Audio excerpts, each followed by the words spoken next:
Hello guys, welcome to Banga Indian blogger Ruby. আর প্রথমেই আজকে ব্লগটা আমি শুরু করি সকলকে নীল ষষ্ঠীর অনেক অনেক শুভেচ্ছা ও অভিনন্দন জানিয়ে আমি ব্লগটা শুরু করলাম। তো আমি থাম্বনেল দেখে তোমরা ইতিমধ্যে বুঝতেই পেরে গেছো এই ব্লগটা হতে চলেছে একটা মেকআপ টিউটোরিয়াল বলতে simple home makeup tutorial for Poila Baishakh. সামনে আজকে নীল ষষ্ঠী, তারপরে মাঝে একটা দিন, তারপরেই কিন্তু পয়লা বৈশাখ। আর একদম টাইম বাকি নেই, তো যাদের লাস্ট মোমেন্ট পয়লা বৈশাখের শপিং বাকি তারা কিন্তু চটপট করে ফেলো। আর চলো তাহলে, এই দেখো অগ্নিবেশকে তো ঘুম পাইয়ে স্কুল থেকে নিয়ে এসে ঘুম পাড়িয়ে দিয়েছি, মানে খাইয়ে আগে ওকে স্কুল থেকে এসে স্নানটা করাই না, একটু শরবত টরবত দিয়ে আর খাইয়েটা দিয়ে, যেহেতু ভালো কিছু তো খেয়ে যায় না। আর এখন নতুন নতুন স্কুল যাচ্ছে, ব্রেকফাস্টও মানে স্কুলে টিফিন যেটা ক্যারি করে সেটাও খুব একটা ভালো খায় না। তো খাইয়ে স্নান করিয়ে একেবারে ঘুম পাড়িয়ে দিয়েছি। দেখছো আর এত সকাল সকাল উঠেছে, তো মর্নিং স্কুল ওদের, তো ভীষণ টায়ার্ড। তো আর এইটাই সুযোগ। আর আমি তাহলে চটপট ভাবলাম যে ভিডিওটা বানিয়ে ফেলি এই ফাঁকে, কেন কি বুঝতেই পারছো আজ নীল ষষ্ঠীর উপোস করেছি। রাত্রেবেলা দিয়ে মোমবাতি জ্বালিয়ে বাড়ির ঠাকুরকে পুজো দেবো, মানে বা মন্দিরে গিয়ে একটু পুজো দেবো বাড়ির ঠাকুরকে। এখন আমি জল ঢেলে দেবো, আর একটু মানে সন্ধ্যেবেলার দিকে বাইরে বাতি দিয়ে মন্দিরের ঠাকুরের ওখানে পুজো দিয়ে অঞ্জলি দিয়ে তারপরে কিছু খাবো। মানে কিছু খাবো বলে আমি আজকের দিনে কোনো মানে গ্যাস ট্যাস কোনো ওভেনে মানে আগুনে রান্না করে খাওয়া প্রিপারেশন খাবার খাই না। তো উড়িষ্যায় থাকতে তো ওই মাজা টাজা খেয়ে আমার কাজ চলে যেত।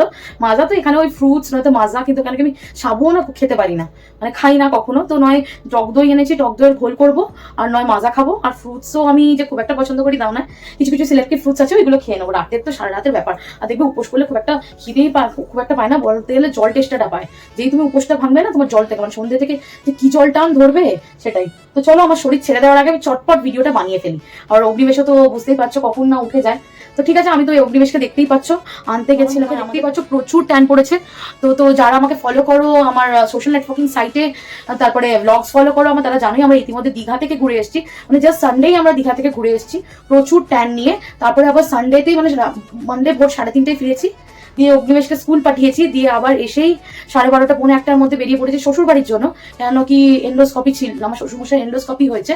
তো বাই গডস গ্রেস রিপোর্ট তেমন কিছু খারাপ আসেনি, কিন্তু তাও একটা টেস্ট হয়েছে, যাওয়া তো উচিত তাই না। তারপর আমার ভাইয়ের হেমোগ্লোবিন খুব কমে গেছিল এই গরমে, তো ওই জন্য আমি একটু শ্বশুরবাড়ি বাপের বাড়ি ঘুরে এসেছি, ওদের সাথে দেখা টাকা করে এসেছি। তো শ্বশুরমশাই ভাইও এখন মোটামুটি স্টেবল আছে। শ্বশুরমশাই তো রিপোর্টস বললাম ভালোই এসছে। অ্যাকচুয়ালি কি হয়েছে, ওনার না সুগারের যে ওষুধটা আছে, তো উনি ডক্টর চেঞ্জ করেছিলেন যখন অন্য একটা ডক্টরকে দেখিয়েছিলেন। উনি আগের ডক্টরের ওষুধগুলোকে এরকম টিক মার্ক করেছিলেন, আর সুগারের দুটো ওষুধকে না এরকম ব্র্যাকটিফাই করেছিলেন। তো উনি ভেবেছেন যে ওই ব্র্যাকটিফাই ওষুধগুলো, বুঝতেই পারছো না সবারই হয় একটা মিসকনসেপশন। আর এখন না ডক্টরদের সাথে যারা থাকে, বিশেষ করে কম্পাউন্ডার্সরা, ওদের একদম মানে কি বলবো, মানে মানে ডিগার হয়ে গেছে পুরো। মানে বোঝানো যে একটা বয়স্ক লোককে বুঝিয়ে দিই সেটাও ওদের নেই। তো বোঝায়ও নি হয়তো ঠিক করে, উনি বুঝতেও পারিনি। তো সুগারের ওষুধগুলো যেহেতু ওনার রাইট মার্ক দেয়নি, ওগুলো বাদ পড়ে গেছিল। তো ওই জন্য যখন এন্ডোস্কপি করতে গেছে, আবার ইনসুলিন দিয়ে সুগারটাকে কমালে তো হবে না এন্ডোস্কপি, তো ইনসুলিন দিয়ে কমিয়ে তারপরে আবার এন্ডোস্কপি হয়েছে। সে যাই হোক, আমার শাশুড়ি মা আমাকে নালিশ করছিল এইসব, তাই মানে বলছি। তো আমার না ভীষণ কিন্তু ভয় করছিল, কেন কি বলো না, মানে আমার শাশুড়ি মা আমাকে নালিশ করছিল যে আমার শ্বশুরমশাইয়ের ব্যাপারে, যে উনি ঠিক করে জেনে আসেনি। বাট একদিকে দেখতে গেলে কিন্তু মানে কাউকে, মানে যাই কম বয়সী হোক বয়স্কই হোক, কাউকে কিন্তু ডক্টরের কাছে একা কিন্তু ছাড়া উচিত না। তোমাদেরও বলে রাখলাম, বাড়ির মানে আমার বরটরেরা, মানে অনেক হাজবেন্ড আসে, আমার হাজবেন্ড যদিও আমাকে সবসময় ডাক্তারখানা গেলে নিয়ে যায়, অনেকেই আছে নিয়ে যেতে চায় না, বাট তাও বউদের কিন্তু উচিত পুশ করে করে। বউ কেন, মানে ধরো বাবা যাচ্ছে, মেয়েকে উচিত বাড়িতে যে অ্যাভেলেবেল থাকবে, ফ্রি যার থাকবে, টাইম যার থাকবে, একা কিন্তু কাউকে ডাক্তারখানা ছাড়া উচিত নয়। মানে মানে সে অসুস্থ, সে যাচ্ছে একটা পেশেন্ট, সে যদি অসুস্থ নাও হয় তাকে তো একটা মানে বুঝে আসতে একটা কারোর তো সাথে যাওয়া উচিত না। আমি নিজে বললাম না সে কথাটা, আমার শাশুড়ি মা যখন আমাকে নালিশ করছিল যে শ্বশুরমশাই বুঝে আসেনি, আমার মনে হলো আমার বলাটা ঠিক হবে না যতই হোক। তো আমি বলেছি গৌতমকে নেক্সট টাইম যখন যাবে অবশ্যই মাকে বুঝিয়ে বলে আসতে, যে একা নয় আমাদেরকে ডাকতে, আমরা যাবো যতই কাজ। গৌতমের তো হবেই না, আমি যতই কাজ থাক দেখবো অগ্নিবেশকে কিছু ম্যানেজ করে যাই হোক, ওকে নিয়ে হোক যাওয়ার চেষ্টা করবো, কিন্তু একা ছাড়া একদমই সত্যি উচিত নয়। তো আর আমার না খুব মানে কেউ অ্যাটলিস্ট সঙ্গে যাব। তো আর আমারও খুব ভয় লাগছিল, মানে এইটা মানে এরম শুনে শ্বশুরমশাই এরম হয়েছে। আর শাশুড়ি মা না, কেন কি আমার শাশুড়ি মা যেইভাবে আমার শ্বশুরমশাইয়ের উপর ডিপেন্ডেন্ট, গৌতমও কিন্তু ঠিক আমার উপর সেরমভাবেই ডিপেন্ডেন্ট। আমি মনে মনে তাই ভাবছিলাম, মানে আমার শাশুড়ি মা এখন তাহলে মানে সব হাউস হোল্ড ওয়ার্ক থেকে শুরু করে অফিস, এখন তো রিটায়ার্ড উনি, অফিস যখন যেতেন তখনও সব গুছিয়ে গাছিয়ে করে দিয়ে যেতেন। মানে এমনকি কোথাও যে আমাদের যেমন ট্রাভেলিং করতে হলে, কোথাও বেড়াতে যেতে হলে, মানে আমরা সব আমাদের সব করে বেরোতে, আমার শাশুড়ি মা পুরো চিল থাকেন। শ্বশুরমশাই সব লাগেজ প্যাকিং থেকে আসার পর আনবক্সিং, সব কোনটা লন্ড্রিতে করা হবে সব দায়িত্ব উনি নেন। তো এবার ঠিক গৌতমের অবস্থাও তাই আমার উপর পুরোপুরি, ঘরে বাইরে ব্যাংকের কাজ সবের দিকে আমার উপর ডিপেন্ডেন্ট। আমি তাই ভাবছিলাম গৌতম যে এতটা আমার উপর নির্ভরশীল হয়ে পড়েছে, মানে ইন ফিউচার ধরো আমার কোনো শরীর খারাপ হলো, বলা তো যায় না, কোন লোকের মানে কোনো ঠিক ঠিকানা নেই, ধরো আমি এক সপ্তাহ মানে ধরো শরীর খারাপ হলে মানে ও তো অথই জলে পড়বে। আমি ভাবছি ওকে বলেছিলাম যে তুমি একটু একটু শিখে নাও বাবা, নাহলে তুমি সত্যি অ্যাটলিস্ট তোমার কাজগুলো, তোমার খাওয়া, ওর যে প্রেশারের ওষুধ নেয় ওগুলো বুঝে নাও, তাহলে তো ওরেও মানে আমার শরীর তো বলা যায় না না। আর তার উপর আমি আমার ছোট ছেলে, মানে আমি ধরো একটু স্টেবল যদি মানে শরীর খারাপের মধ্যে আমি ছেলেরটা করতে পারবো, বড়টা তো আর করতে পারবো না, কারণ ওটা আমার ইমিডিয়েট দরকার। তাই বলছিলাম ও তো এক কান দিয়ে শুনে এক কান দিয়ে বের করে দিল, জানি না কি হবে। তো যাই হোক, মানে দীঘা থেকে ঘুরে এসে সত্যি প্রচুর টেনশনে পড়ে গেছিলাম শ্বশুরমশাই ভাইকে নিয়ে। ভাইকেও ডক্টর বলেছে ফুল রেস্ট থাকতে। এই রোদ্দুরটা মানে তুমি জানোই এত বাজে রোদ্দুর। আমিও তো মানে সেদিনকে সোমবার স্কুল করিয়ে দীঘা থেকে এসে মানে যতই হোক মানে বাড়িতে যাওয়ারই ছিল বলে এমার্জেন্সি বলে গেলাম, স্কুটি নিয়ে যাইনি। আর প্রায় 1.25 ঘন্টার মতো লেগে যায় আমার শ্বশুরবাড়ি পৌঁছতে। তো অগ্নিবেশেরও প্রচুর লুটু লেগে গেছিল, সোমবার না একটা অন্যরকমই গরম ছিল। তো এই আর কি, এরকম ভাবেই তো দিন চলবে। তো চলো, আর এবার আর কথা বাড়াবো না, আমার ছেলে উঠে যাবে। তো চলো, আমি ওকে যেহেতু স্কুল থেকে দিয়ে এসেছি, দিয়ে আবার নীল পুজোর সব বাজার দোকান করেছি, বাড়ির বাজার দোকান কিছু বাকি ছিল করেছি। তো আবার ওকে আনতে গেছি, তো বুঝতেই পারছো মুখটা আবার, তো আগে দীঘা গেছিলাম আমি, মুখটা গলাটা হাতটা পুরো ট্যানে ভরে গেছে।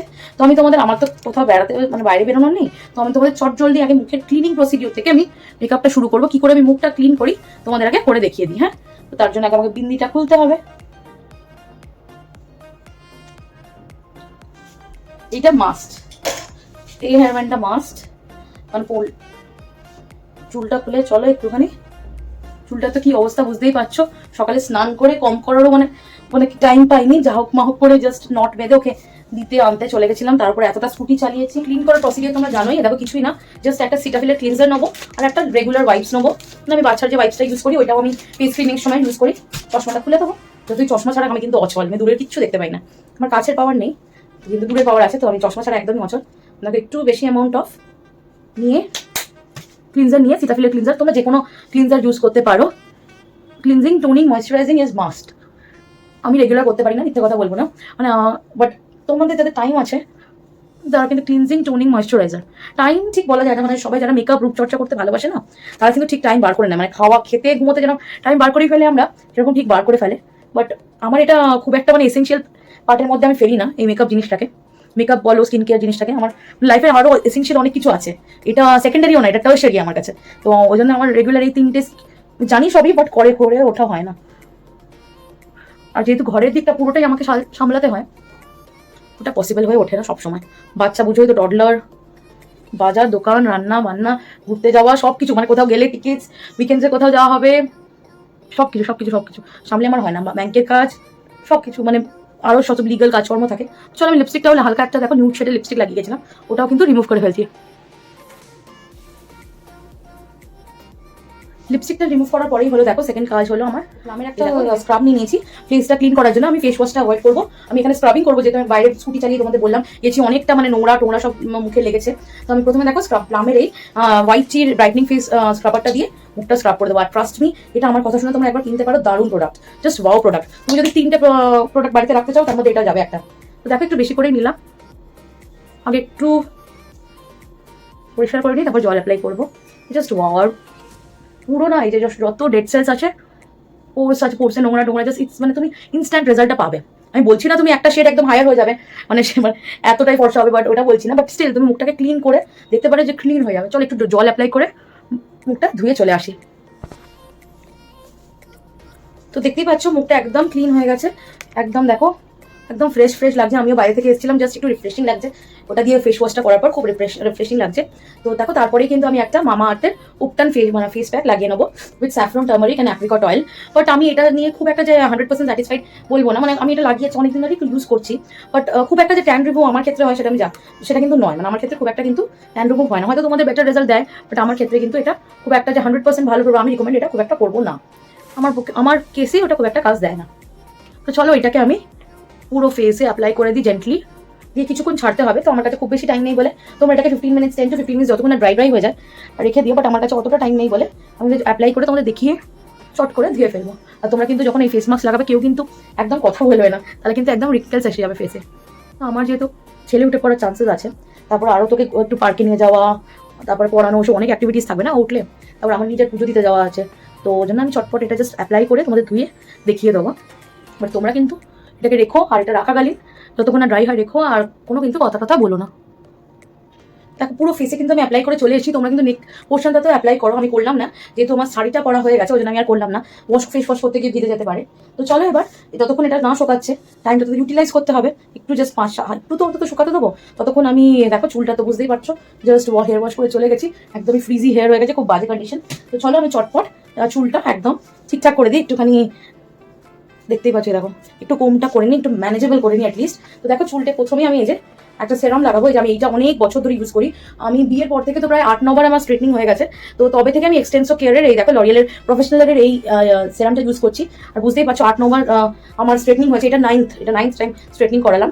তো বুঝতে চুলের অবস্থা তো কি বুঝতেই পারছো। বাট এরকম না স্ট্রেটনিং করার পর তোমার একটা এমন অভ্যেস হয়ে যাবে যে তুমি ধরো, আমার কিন্তু স্ট্রেটনিং পার্সোনালি খুব একটা পছন্দ না, আমার হাজব্যান্ডের খুব পছন্দ, মানে ওর খুবই পছন্দ, বুঝলে তো। তো ওই জন্য ওরই জোর করাতে আমি করি। বাট আমি অনেক সময় বলি যে না করবো না, আমার চুল খারাপ হয়ে যাচ্ছে, চুল পড়ছে, রাফ হয়ে যাচ্ছে। But at the end of the time ধরো এরকম করে 1 মাস কাটালাম, করলাম না। বাট তারপর না নিজেরই একটা কিরকম মিসিং মনে হয়, বুঝলে তো। মানে অ্যাকচুয়ালি কি বলতো, যদি তুমি স্ট্রেটনিংটা করাও না, তোমার চুলটা যারা মেনটেন করে তাদের জন্য বলছে, আমাদের জন্য এখন নয়, আর এখন আমরা বাচ্চা নিয়ে অত মেনটেনও করতে পারবো না। তো মানে জাস্ট চুলটার জন্য তোমার কিছু খাটতে হয় না, মানে anyway you like to go just have a calm, একটা ক্যাজুয়াল কম মারো, তুমি চলে যেতে পারো। মানে চুলটার জন্য তুমি কোনো আলাদা করে হেয়ার ডু, আলাদা করে স্ট্রেটনিং, মানে খাটনি, এগুলো কোনো কিছু করতে হয় না। তো চলো, আর বুঝতেই পারছো এতদিন ধরে আমি এই সেরামটা কন্টিনিউ করছি, মানে আমি very very satisfied with this. মানে অন্য অনেক সেরাম আমি in the mean time use করেছি, তো এটা একটু প্রাইসি, বাট লিভনটিভার অনেক কিছু ইউজ করেছি, বাট আমার এইটা জাস্ট বেস্ট লাগে, এটা অসম লাগে। তো লরিয়ালের প্রফেশনালের যে স্ট্রেটনিং এর সেরামটা, যারা স্ট্রেটনিং করোনি তারাও কিন্তু অ্যাপ্লাই করতে পারো। একটু ওরকম করে দিলাম যাতে স্ট্রেটনিংটা, বুঝতেই পারছো স্নান করার পর আমি গুটিয়ে গাটিয়ে রেখে দিয়েছিলাম, চুলের কি হালত হয়েছে। তো ওই জন্য দেখো একটু এরকম জাস্ট এরকম করে টেনে নিচ্ছি, একটু টেনে আমি এটা লাগাচ্ছি। আর স্ক্যাল্পে তো তোমরা জানোই স্ক্যাল্পে সেরাম লাগাতে হয় না, তো আমি লেন্থগুলোতেই খালি লাগাচ্ছি। তো চলো ভালো করে লাগিয়ে তো কম করে নিই। তো দেখো মোটামুটি আমার চুলটা একটা জায়গায় এসছে, কম্বিং কমপ্লিট মোটামুটি। আর দেখতে পাচ্ছ আফটার কম্বিং আমার হাইলাইটসগুলো আগে তো কিছু বোঝাই যাচ্ছিল না, আফটার কম্বিং তবু একটু প্রমিনেন্ট লাগছে। তো চলো এবার ফেসটা ওয়াশ করে এসে আর চুলটাকে একটু টাই করে হেয়ার ব্যান্ড দিয়ে তারপর তোমাদের সাথে আবার মেকআপটা প্রসিড করছি।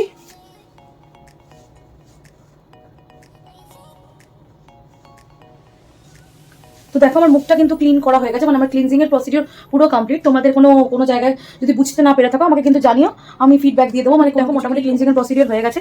তো বুঝতেই পারছো ট্যান এখনো খুব একটা জানি, এই প্রসেসটা রেগুলার করতে হবে, আর কিছু হোম রেমেডি ট্রাই করতে হবে। বুঝতেই পেরেছো এইসব মানে প্যাকেট প্রোডাক্টের থেকে হোম রেমেডি অনেক কাজ করে। তো কিছু হোম রেমেডি অবশ্যই ট্রাই করবো, সেগুলোর ভিডিও আসবে। বাট বুঝতেই পারছো টডলারের মা, আর পুরো সংসারের দায়িত্ব, মানে বাড়িতে তো কেউ নেই, জাস্ট আমি আর ছেলে, মানে সব কিছুই দায়িত্ব আমাকে নিতে হয়। তো একটু টাইম লাগবে এডিট করে আসতে, মানে ও তো আমার প্রায়োরিটি, তাই না। তো ওই জন্য একটু টাইম লাগছে হয়তো, বাট আসবে। তো ঠিক আছে চলো তাহলে আর বক করবো না। তারপর স্কিন ক্লিনজিং এর পর ময়শ্চারাইজিং এর আমি না করার আগে, মানে ময়শ্চারাইজিং এর ঠিক আগে, তো তোমরা প্রায় যে কোনো যে কোম্পানি টোনার ইউজ করো, টোনার দিতে পারো, রোজ ওয়াটার দিতে পারো। বাট যাদের সেন্সিটিভ স্কিন তারা কিন্তু রোজ ওয়াটার অ্যাপ্লাই করবেন না, ঠিক আছে। আমি তো একটা বাড়িতেই জাস্ট আছি, জাস্ট তোমাদের দেখানোর জন্য মেকআপটা করছি, তাই জন্য আমি আর কোনো টোনার দিলাম না। তোমরা কিন্তু অবশ্যই একটা টোনার অ্যাপ্লাই করো, আর যারা সেন্সিটিভ স্কিন নয় তারা রোজ ওয়াটারও অ্যাপ্লাই করতে পারো। দেখো আমি একটু আইস দিয়ে দেবো ফেসটাতে, তো আমার স্কিনে কিন্তু ডিরেক্ট আইস যায় না, তো নয় ওটাকে কাপড়ে দিয়ে ভালো করে লাগাতে হয়। আর নয় দেখো এরকম আমার কাছে একটা বরফ আছে, দেখো এটা জাস্ট একটা পেপসি, নর্মাল পেপসি, ওটাকে মানে ফ্রিজারে রাখার পরে দেখো এরকম হয়ে গেছে, দিয়ে আমি একটু ওটাকে ধুয়ে নিয়েছি, ওয়াশ করে নিয়েছি অ্যাকোয়াগার্ডের জল দিয়ে দেখো আমি মুখটাতে অ্যাপ্লাই করছি ভালো করে। এটাতে তোমার কি হবে বলো তো, যত ওপেন পোর্সগুলো আছে না, ওপেন পোর্সগুলো ক্লোজ হয়ে যাবে। আর এই ভিডিওটাতে যেহেতু আমরা মানে যত মিনিমাইজ প্রোডাক্ট ইউজ করছি, বুঝতেই পারছো অ্যাফোর্ডেবল মেকআপ, তো অ্যাফোর্ডেবল মেকআপ অত হাজার পোস্টের মেকআপ জিনিস আমি লাগাবো না। আর সত্যি কথা বলতে মানে আমার কাছে নেইও, মানে অ্যাভেলেবেলও নেই। তো সত্যি আমি অত বেশি প্রোডাক্টের পক্ষপাতি নয়। তো ওই জন্য দেখো এরকম নর্মালি একটা জাস্ট আইজ এরকম রাব করে দিচ্ছি, তাতে কি হবে বলো তো, যাদের ওপেন পোর্সগুলো যেগুলো আছে না, ওগুলো বন্ধ হয়ে যাবে, ওর পোর্সের মুখগুলো বন্ধ হয়ে যাবে। আর কি হবে বলো তো, আর হবে হলো যাদের ধরো চোখের তলায় ফোলা ভাব থাকে, এইসব টেন্ডেন্সি আছে, যাদের স্কিন এরকম না, ওপর চোখের তলায় ওখানে বেশি বেশি অ্যাপ্লাই করবে, ওগুলো মানে বসে যায়, মানে ফোলা ভাবগুলো বসে যায়। আর অবশ্যই মেকআপটা ভালো সেট হতেও দেয়, মানে আগে সোয়েটিংটা কম হয়। তো এই বরফ ঘষার কিন্তু অনেক অনেক অনেক অনেক মানে মেকআপ করার আগে বরফটা ঘষে নিলে অনেক, তোমার বিয়ে বাড়ি যাওয়ার আগে অবশ্যই ঘষবে, তাহলে অনেক কিছু তোমরা অ্যাডভান্টেজ পাবে, তোমরা নিজেরাই মানে বুঝতে পারবে, মানে অ্যাপ্লাই করার পর রেজাল্টটা বুঝতে পারবে। সোয়েটিংও কিন্তু যাদের সোয়েটিং টেন্ডেন্সি আছে অনেকটা কমে যায়। আর এই ওপেন পোর্সে তো বিশাল, মানে এটা একটা মানে কি বলতে পারো দান, ওপেন পোর্স যাদের প্রবলেম আছে না ওটার জন্য দান, পোর্সগুলো তুমি ইনস্ট্যান্ট থেকে বসে যাও। আর যাদের ডিরেক্ট, তো বললাম যাদের ডিরেক্ট বরফ অ্যাপ্লাই করলে প্রবলেম আসে, তারা তো এটা ইউজ করতেই পারো আমার মতো ভাবে। আমার গলাটা কিন্তু এখনো বসা, তো ওই জন্য তোমরা একটু প্লিজ ম্যানেজ করে নাও, মানে শরীরটা তো রেস্ট পাচ্ছে না, মানে একের পর এক চলে যাচ্ছেন, তো ওই জন্য মানে সেরে উঠতে পারছে না। তো চলো আমি ভালো করে একটু অ্যাপ্লাই করে নিই, দিয়ে আবার ফিরে আসছি। তো দেখো অ্যাপ্লাই করা পুরো কমপ্লিট, কি রিফ্রেশিং যে লাগছে তোমাদের বলে বোঝাতে পারবো না। তো তারপরে দেখো আমি প্রাইমার হিসাবে ইউজ করছি হচ্ছে একটা অ্যালোভেরা জেল, কোনো প্রাইমার ইউজ করবো না, জাস্ট অ্যালোভেরা জেলটা ইউজ করবো। ওটাও কিন্তু খুব হেল্প করে তোমার এই পোর্সগুলোর মুখগুলো বসানোর জন্য, মেকআপটা সেট করার জন্য। জাস্ট কিছু ময়শ্চারাইজার যেহেতু আমি লাগাচ্ছি না, আমি একটু অ্যালোভেরা জেলটা লাগিয়ে নিচ্ছি। দেখো আমি পুরো মুখে ভালো করে লাগিয়ে নিলাম অ্যালোভেরা জেলটা। এটা তোমার মেকআপ বসতে, মানে এটা অনেকটা প্রাইমারির কাজ করে দেবে, মেকআপ বসতে অনেক হেল্প করবে, তোমরা বুঝতে পারবে মেকআপটা কত ভালোভাবে বসে যাচ্ছে। আর যেটা এই দেখো স্ক্রিনটা দেখতেই পাচ্ছ, একটা স্মুথ টেক্সচার চলে এসেছে। জানি না ক্যামেরা কতটা নিতে পারছে, বাট একটা ময়শ্চারাইজিং দরকারই, সে তুমি যাই করো না কেন। তারপর অবশ্যই তোমরা সানস্ক্রিন অ্যাপ্লাই করবে, যা রোদ্দুর বাইরে বুঝতেই পারছো।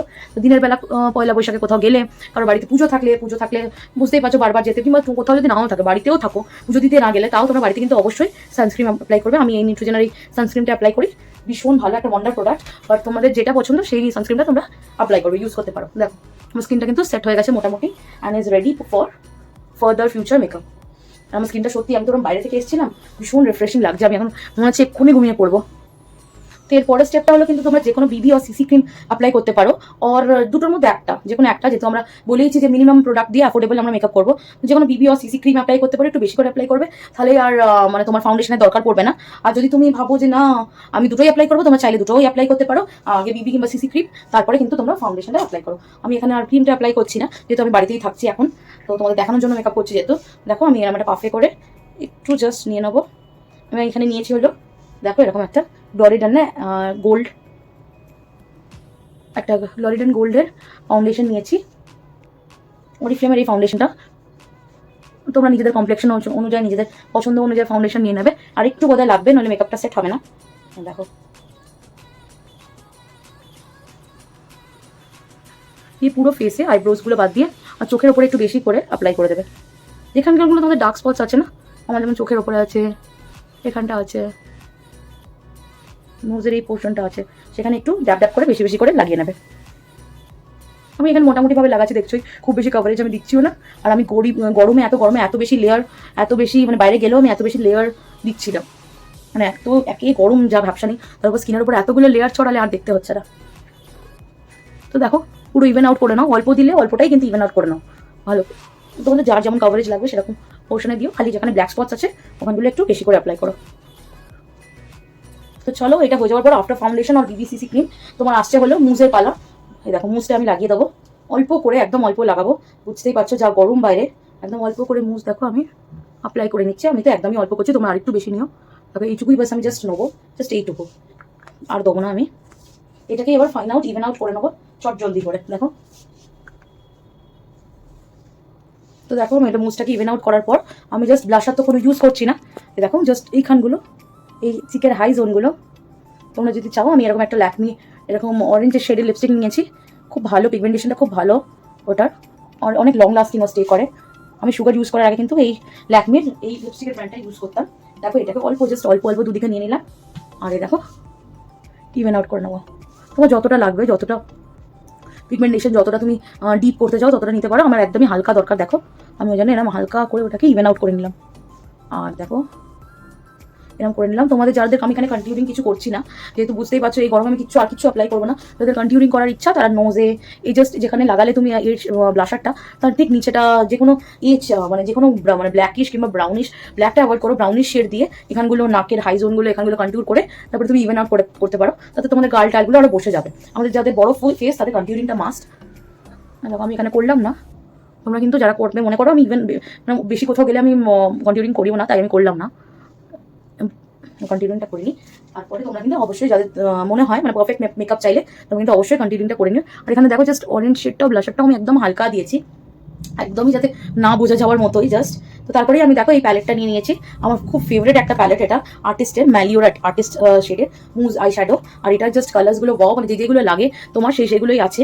আর আমার ছেলে অনেকটা একটুখানি মানে পাকামি করে ফেলেছে, বাট তাও স্টিল এখন অ্যাভেলেবেল আছে।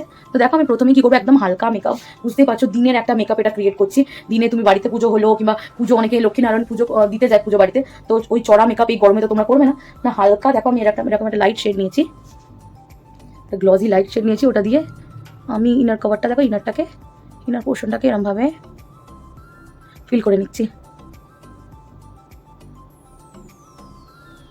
এটার টেক্সচারটা না জাস্ট আই শ্যাডোটার ওয়াও, মানে কি যারা স্টার্টিং করছে মেকআপ এটা দিয়ে শুরু করতে পারো। শুনো তোমার মানে কি বলবো, এক্সট্রা খাটনি কোনো লাগবে না।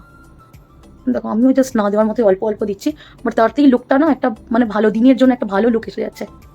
তো দেখো আমার আই মেকআপ তো অলমোস্ট ডান। এবার যেহেতু আমি এত লাইট একটা হালকা এরকম শেড লাগিয়েছি, একটা হালকা শেড লাগিয়েছি জাস্ট একটু হাইলাইটেড একটু বুঝতে পারা যাওয়ার জন্য, পেরে যাওয়ার জন্য জাস্ট একটু এরকম একটা আমি লুজ শিমারের বক্স নেবো। এতে প্রচুর কালার অপশন আসছে, বাট আমি একটা নিউড গোল্ডেন শেড নিলাম। দেখো নিউড গোল্ডেন শেড একদম জাস্ট ডাস্ট করে নেবো, এরকম করে ঝেড়ে নেবো, ঝেড়ে নিয়ে জাস্ট একটু একটু লাগিয়ে নেবো, যাতে তোমার মানে কোনো গ্লিটার কিন্তু এটা না, জাস্ট একটুখানি হাইলাইট করার জন্য আমি করলাম, যাতে তোমার আই মেকআপটা বোঝা যায়। এত হালকা যেহেতু আমি আই মেকআপটা লাগিয়েছি তো একটু জাস্ট এখানে অত বোঝা যাবে না, বাট ফ্রন্ট থেকে একটু গ্লসি ভাবটা আসবে, তার জন্য আমি এটা অ্যাপ্লাই করে নিলাম। দেখো জাস্ট একটু ডাস্ট করে, একটু আমি জানি না ওভারডু হোক আমি চাই না, জাস্ট একটু ডাস্ট করে দিলাম, ব্যাস দ্যাটস ইট। আর কিচ্ছু করবো না, দ্য ডে মেকআপ বুঝতেই পারছো, আর কিছুই করবো না। আমাদের তো মাদের ওরকম সেজে গুজে সংসেজে বসে থাকলে হবে না, মানে বাচ্চা সামলাতে হবে, কাজ করতে হবে, তো একদমই না, আর হ্যাঁ করবো না। আর দেখো এরপর কিন্তু আমি এরকম একটা এই পুরো যে মেকআপটা ক্রিয়েট করেছি তার জন্য এটাকে সিল করার জন্য কিচ্ছু আমি অন্য কিছু যে ইউজ করছি না, তোমরা তো ইউজ করবে। আমি যেহেতু মিনিমাইজ প্রোডাক্ট এর মধ্যে মেকআপটা রাখছি, আমি একটা দেখো baby talcum powder, baby spa talcum powder একটা জাস্ট একটু নেবে। তোমরা যে কোনো ব্র্যান্ডের ট্যালকাম পাউডার নিতে পারো, ফেস পাউডার নিতে পারো, কম্প্যাক্ট নিতে পারো, কম্প্যাক্ট পাউডার নিতে পারো, যে কোনো লুজ পাউডার একটু মেকআপটা জাস্ট অল্প একটু ফেসটাতে ব্রাশ করে নেবে, কোনো ব্রাশ দিয়ে হোক কিংবা এরকম পাফ দিয়ে হোক, কিছু দিয়ে একটা ব্রাশ করে নেবে। খুব বেশি আমি চাইছি না, ওই জন্য দেখো এক্সেসগুলো আমি গলায় লাগিয়ে নেবো। গলায় লাগাতে গিয়ে অর্ধেকটা আমার মঙ্গলসূত্রতেই আটকে গেল পাউডারটা। তো চলো এরকমভাবে একটুখানি পাফ করে নেবো, যাতে আমার মেকআপটা সিল হয়ে যায়। এটা তুমি আই মেকআপের পরেও করতে পারো, আমি আগেই করে নিলাম। যে কোনো কম্প্যাক্ট ইউজ করো, লুজ পাউডার, যেটা যেটা তোমাদের ইচ্ছা। তো দ্যাটস ইট। তারপরে তো একদম মেইন জিনিস, যেটা ছাড়া মেকআপ অসম্পূর্ণ, যেটা হলো আই মেকআপের একদম মূল জিনিস হলো আইলাইনার আর কাজল। তো আইলাইনার আমি ইউজ করছি হলো সুইস বিউটির একটা আইলাইনার, এটা আমার অল টাইম ফেভারিট, অনেক দিন ধরে, মানে অনেকগুলো আমার বটল শেষ হয়ে গেছে, অনেক দিন ধরে ইউজ করে যাচ্ছি। তো চলো হালকা করে চোখটা লাইন আপ করে দিই। দেখো আমার আইলাইনার পরা পুরো কমপ্লিট, ওপরে নিচে দুটোতেই আইলাইনার পরে নিয়েছি, নিচেটা একটু সরু করে দিয়েছি যেহেতু দিনের বেলা লুক, আর সাইডে হালকা একটু উইংস ক্রিয়েট করেছি, খুব বেশি উইংস করিনি। আমার বড় যেহেতু চোখ, মানে গ্লসি বড় চোখ, তো আমার উইংস খুব একটা ক্রিয়েট করলে আরো বড় লাগবে চোখটা, আমি সেটা চাইছি না। আর চলো এবার তাহলে মেবলিনের একটা কলুসিয়াল কাজল দিয়ে বাদবাকিটা ফিল করে নিই, আইসটা ফিল করে নিই। খুবই বেশি একটু উঠে গেছে, তোকে আবার ঘুম পাড়িয়ে দিলাম। দেখো হিজ সাউন্ড স্লিপ अगेन। চলো আবার চটপট মেকআপটা আবার কন্টিনিউ করা যাক, আর বেশি টাইম দিলে হবে না। তো চলো আইস তো ফিল আপ হয়ে গেছে, এবার পালা হলো আইব্রোজের। আর again no more products, again no more eyebrow pencils. তোমরা একটা ব্রাউন শেডের যে কোনো মানে ব্র্যান্ড তোমাদের পছন্দ, ভালো একটা ব্র্যান্ড থেকে, খুব একটা কমা কিন্তু আইব্রো পেন্সিল, একটা কিন্তু কম রেঞ্জের আইব্রো পেন্সিল নেবে না, তাতে কিন্তু ফ্যাটে সেই কালো ওরকমভাবে হয়ে যায় একটা লোক। আমি এখানে মাস্কারাটাই দেখো একটু ঝেড়ে নিয়ে একটু লাইট করার জন্য আগে চোখে অ্যাপ্লাই করে নেবো, যাতে একটু জিনিসটা একটু কমে যায় বড় বড় করে। তো দেখো এরকম একটা ফার্স্ট স্ট্রোক লাগিয়েই ব্লু হেভেনের একটা মাস্কারা নিয়েছি, অনেকটা দেখো এরকম বড় বড় আইশ্যাডোগুলো হয়ে গেছে। বাট তোমরা যদি চাও আরেকটু, মানে তোমাদের কাছে কালার নেই, আর কালার না থাকলে তোমরা বারবার একটু শুকানোর পরপর বারবার করে কয়েকটা কোটিং দেবে, ইটসেলফ এটা এরকম বড় বড় মানে আইশ্যাডোগুলো এরকম প্রমিনেন্ট সুন্দর বড় হয়ে যাবে, কোনো কালার না থাকলে কোনো প্রবলেম না। তো চলো এবার এটা অনেক লাইটার হয়ে গেছে, অনেকটা লাইটার চোখে অ্যাপ্লাই করার পর এবার আমি আইব্রোসগুলোকে হালকা করে এরকম আপওয়ার্ড স্ট্রোকে ব্রাশ করে নেবো। দেখো এরকম আইব্রোটা হাইলাইট করার পর আমি এরকম একটা টিস্যু নিয়ে এরকম করে ড্যাব ড্যাব করে দিয়েছি, যাতে এক্সেস ওই ব্ল্যাকনেসটা সোয়েটিং হলে ওরকমভাবে না পড়ে। তো দুটো আশা করি ইভেন আউটই হয়ে গেছে, এটা একটু বেশি ডার্ক হয়েছে, ওটাকে আমি লাইট করে নেবো। আর এটা একদম আমি যেমন চেয়েছিলাম হালকা ওরকমই হয়েছে। আর দেখো আইব্রোটা করার পর মুখটা কিন্তু তোমার এই স্টেপ বাকি, দেখো লিপস্টিকের কাজটা বাকি, এটা করলেই মুখটা অনেকটা ভালো লাগবে। দেখো এখন একটা ডার্ক ব্রাউন শেডের আমি দিয়ে লিপটাকে এরকম করে আগে বর্ডার করে নেবো, তারপরে লাগাবো হলো একটা ফাইন ওয়াইন লিপস্টিকের, সুগারের একটা ফাইন ওয়াইন শেডের লিপস্টিক।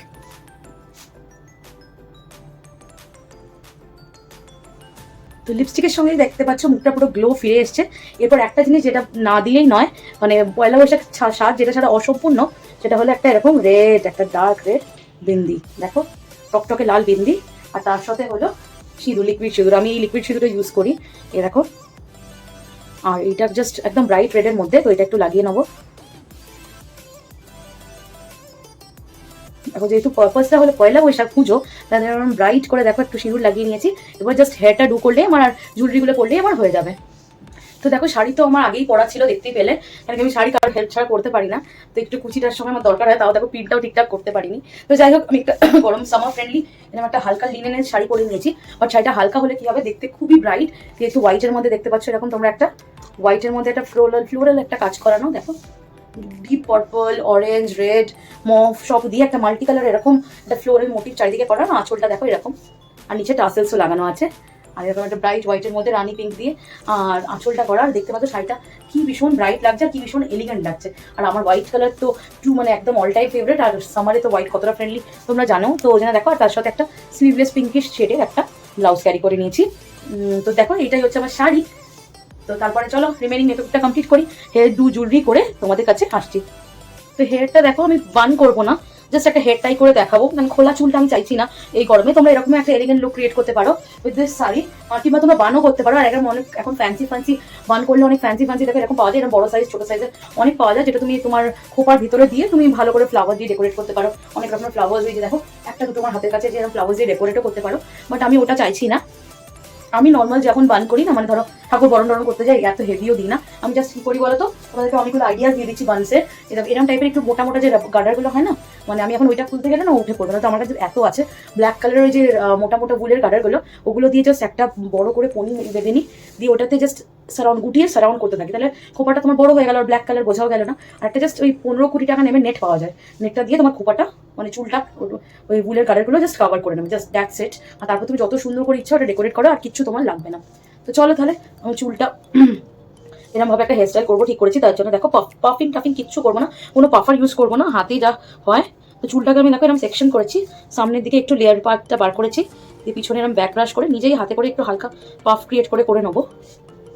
তো তোমরা যতটা উঁচু পারবে পাফ করে নেবে, বিকজ এটা নেবে যায় পাফ। তোমরা দেখবে যতই তোমরা করো না কেন একটু হলেও নেবে যায়, তো বেশি করে পাফ করে নেবে, তো কোনো প্রবলেম নেই। আর আমি এটাকে সিল করবো হলো এরকম একটা দেখবে এরকম ক্লাচারগুলো নেবে, এরকম ছোটো ছোটো আয়রনের ক্লাচারগুলো, এটা দিয়ে কিন্তু খুব সুন্দর পাফিং হয়, আর পাফিংটা কিন্তু স্টেও করে। দেখো আমি এরকম করে পাফটাকে আটকে দিচ্ছি। এটা করার পর আমার পাফিং তো কমপ্লিট দেখতে পাচ্ছ।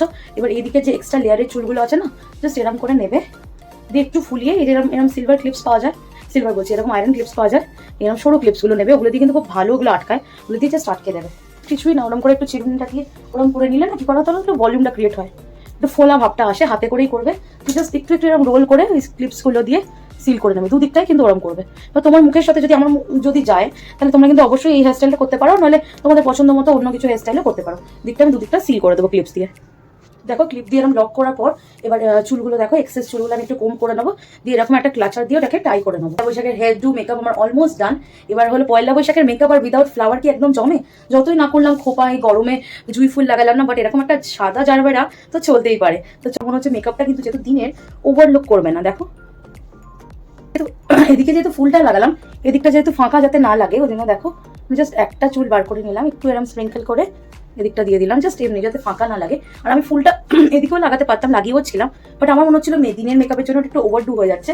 আর এদিকে আমি মানে যে আমার হেয়ার দুটার মধ্যে যদি লাগিয়ে দিই, তো আমার এটা চুলটার সাথে কিন্তু এটা বেশ ব্যালেন্স লাগছে, আর আমার খুব ভালো লাগছে। আর চলো তাহলে লাস্ট ফিনিশিং জুয়েলারি তো আমি মোটামুটি পরেই আছি, একটা লোহা যেটা আমরা পরে থাকি, বলা একটা মঙ্গলসূত্র স্লিক পরে আছি, একটা কানের পাশা। আর মানে পয়লা বৈশাখ উইদাউট গোল্ড জুয়েলারি তো আমরা ভাবতেই পারি না, ওই জন্য দেখো একটা কালে আমি এমনি সময় কানের পরে থাকতে পারি না, আর একটা কানের কান পাশা করে নিয়েছি মিনেকারি কাজ করা, তো পয়লা বৈশাখের জন্য। আর একটা তো বালা আছে, দেখো এটা আমি অলওয়েজ পরে থাকি, বালাটা পরা আছে। তো আর যেগুলো আমি এক্সট্রা অ্যাড করবো সেটা হচ্ছে একটা এরকম মক চেন দুটো। আমি কোনো নেক পিস কিন্তু করছি না, তোমরা চাইলে পড়তে পারো, বাট আমি কোনো নেক পিস করছি না, আমি চাই না এটা ওভারডু হয়ে যায়। তো দেখো এরপরে আমি একটা এমনি রেগুলার এরকম চেন উইথ পেন্ডেন্ট পরে নেবো, আর তারপরে একটা লং লেন্থের মক চেন পরে নেবো। তারপরে বাস দ্যাটস ইট। ইয়ারিং আমি কোনো এর নিচে ঝুমকোও লাগানো যায়, অন্য কোনো ফ্যান্সি বড় ইয়ারিংও পরবো না, এর নিচে ঝুমকোও লাগাবো না, জাস্ট এগুলো পরে নেবো। তো চেঞ্জগুলো আমার সব পরা হয়ে গেছে কমপ্লিট দেখো। আর এবার খালি আমি পরে নেবো হলো এই সুন্দর সোনার মিনাকারি এই ব্যাঙ্গেলটা আর দুটো রিং। দেখো একটা এই রিং আর একটা এই রিং, দুটো পরে নেবো। তো দেখো মোটামুটি সব গয়নাগাটি পরা ওভার। বালা, হার, চুর, ইয়ারিং তো আগেই পরেছিলাম।